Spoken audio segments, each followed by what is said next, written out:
Hi everyone, welcome back to my channel. My name's Tom, I'm a makeup artist from London. I was actually due to film a day-to-night makeup for one of my subscribers, Lynn, today. However, I noticed a flurry of messages on a couple of old videos, which were smoky eyes for hooded and downturned eyes.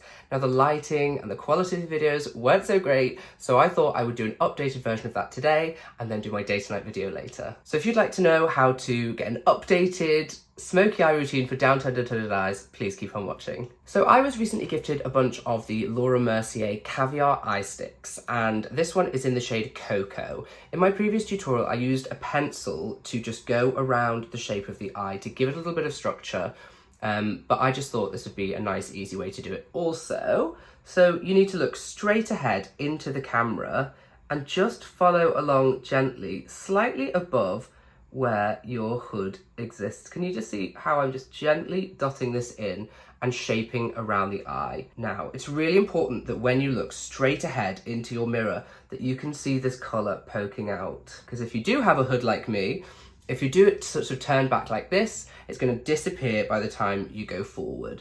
Now, I only want this to be a fraction above my, my hood because, as you can see, I don't have a lot of space between my my sort of crease in my hood and the brow, but I'm just dabbing this in gently. You could do it with a pencil, you could do it with a cream stick, whatever you find easiest. It is really important to blend this in quite quickly, so I'm just going to go in with a fine blender and keep this exactly in the place that I've put it, but just make sure that it's not a harsh line. Try not to pull your eyebrows up when you do this because, again, it will change the shape.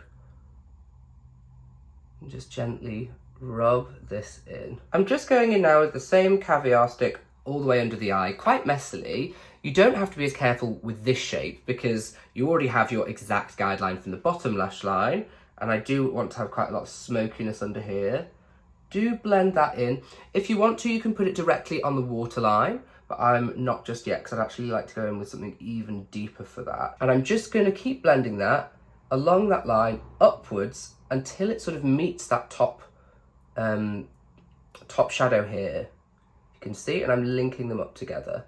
So just swinging it out and linking them up here. Now that I can see that guideline, I'm just adding in that little bit more into the corner, just creating a little outer V, like so.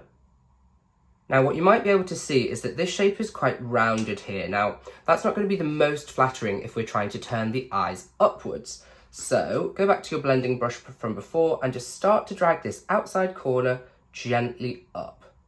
Creams are so easy to work with, so that's why I like to also do this sort of pre-stage in creams. If you're just really gentle and just whisper them up, they kind of do all the work for you. For me, I like to layer this product, up the intensity as you're going. So I thought I would come in really close and just show you the sort of science behind the shaping. So my lid here, which is this heavy hood, the outside part of the lid, this part here, finishes below the inner corner of my eye, which gives me that downturned shape. So the main aim of this type of tutorial is to keep this outer corner really dark and smoky. If we do that, we kind of hide where this hood ends, so you can't see the downturn anymore. And then if we take the eyeshadow above it, upwards and outwards, you completely mask the look. Now I'm just showing you this right now because we're about to add powder shadows to even increase the intensity on the outside corner here, so you won't actually be able to see this lid line anymore once I've gone over it. Now I know it's really scary for someone with hooded and downturned eyes to add this much shadow to an eye because we do have a lot of the sort of feeling of sagging and heaviness, and darkness does make you feel a little bit more heavy, but this really strategic placement of keeping it all going outwards and upwards is what's going to help you. So the next step, I'm going to go in with the Mario Master Mattes, I think just any sort of deep brown shade, and I'm going to start increasing the intensity on the outside corner here, just looking straight ahead into my mirror and stamping it into this corner. We've got to keep to the exact shape that we've laid out in the creams. That's our basic guideline. And you can just take it slightly onto the lid here.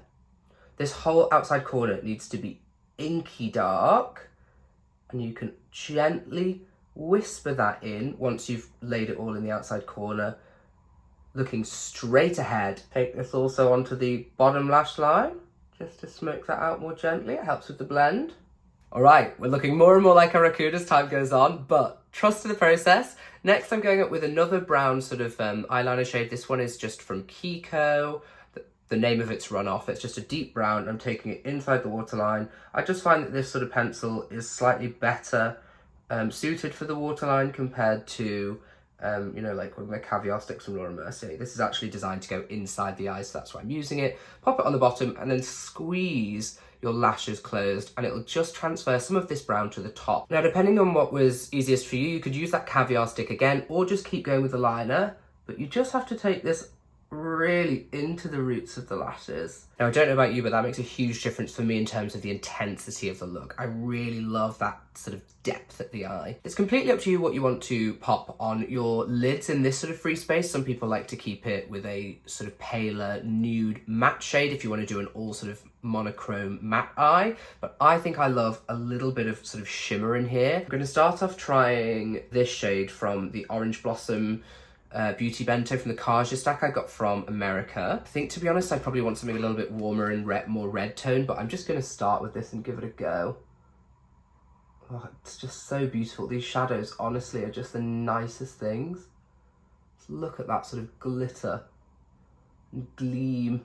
I know a lot of people with hooded eyes are quite nervous to use things with shimmer, but I say go for it. You've already given yourself a guideline as to how far up to go with that sort of brown shade that we put in when we mapped out the eye shape.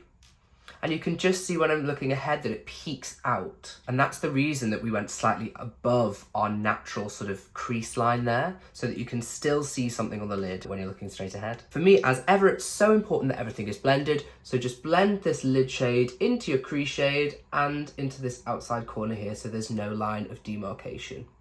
And for the final blend along the top here, I'm just taking a little bit of my face powder, which is the Rimmel Stay Matte, and I'm just whispering that along here. It actually basically acts as like an eraser, and it just softens everything. A decent amount of mascara and a good lash curl is of paramount importance in a look like this, and I'm just going to take a little bit of concealer under the eyes, just to tidy up. Make sure at this point that you've actually gotten rid of any fallout, because if you have any fallout and you pop your concealer on, you're going to smudge that straight into your under eye and you'll have big raccoon eyes. So this last step of adding lashes is completely up to you, but I do think if you're going with such a full-on smoky eye like this one, you kind of do need lashes to balance it out. It's also one of the looks that I think we can get away with a flared pair. So normally with my eye shape, I can't really get away with one that goes longer in the outside corner, because I don't often with my day-to-day makeup have as much depth here.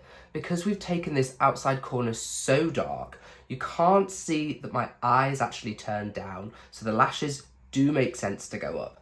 Now, unfortunately, if your hood is much more extreme and it's more like this, you may not be able to get away with the lashes, but you can definitely still get away with this technique of darkening the outside corner and just drawing whichever direction you want the line to go. Now, this look really is one where you have to trust the process. All throughout, I was looking over the monitor and thinking, oh my gosh, it seems so low down on the bottom, or it's too full on at the top. But as long as you have these lashes to balance out the look, and you see these lashes just peek out above this crease, it balances all at the end. Trust the process, see it through to the end, and it'll be okay. I hope, if anything, this video can teach you that you don't have to be afraid of a big, bold, smoky eye if you have downturned and hooded eyes, if you have puffy lids. You can make things work. It just takes a little bit of perseverance, and honestly, it does just take longer. If I had a more open or more almond-shaped eye, I could just whack the colours in, not really think about it. Everything sort of, the brushes almost sort of fit into the exact places you need them to, but you just have to think a little bit more carefully. Make sure you've got the structure of the eye, build up the intensity on the outer corner, and everything will be okay from there. Please do let me know if you have any questions about this look. Please like the video and give it a thumbs up if you enjoyed it, and subscribe to my channel for more content just like this. See you again soon, guys. Bye.